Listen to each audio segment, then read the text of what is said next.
بسم اللہ الرحمن الرحیم۔ السلام علیکم ورحمۃ اللہ وبرکاتہ۔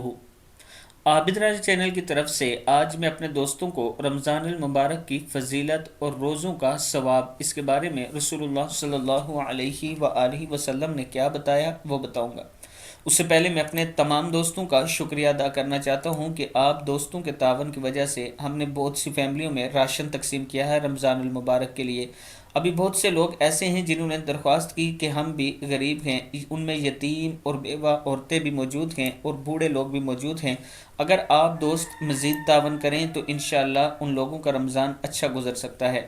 یہ میرا واٹس ایپ نمبر ایزی پیسہ جائز کیش اس میں موجود ہے، آپ دوست تعاون کر سکتے ہیں، صدقہ خیرات زکوٰۃ وغیرہ آپ بیچ سکتے ہیں۔ انشاءاللہ میرا آپ سے وعدہ ہے کہ آپ کے دیا ہوا پیسہ جو ہے وہ حقدار تک پہنچے گا۔ تو شروع کرتے ہیں آج کا لیسن۔ بسم اللہ الرحمن الرحیم۔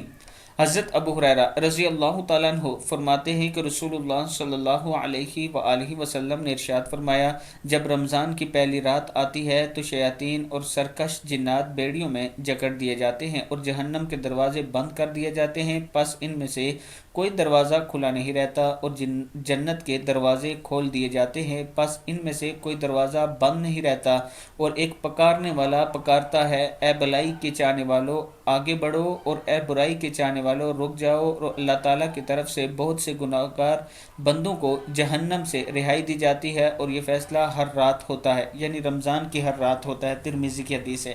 اللہ تعالیٰ سے دعا کریں کہ اللہ تعالیٰ ہمیں رمضان المبارک صحیح معنوں میں جیسے صحابہ کرام اور رسول اللہ صلی اللہ علیہ وآلہ وسلم گزارتے تھے ویسے گزارنے کی ہمت اور توفیق عطا فرمائے۔ السلام علیکم ورحمۃ اللہ وبرکاتہ۔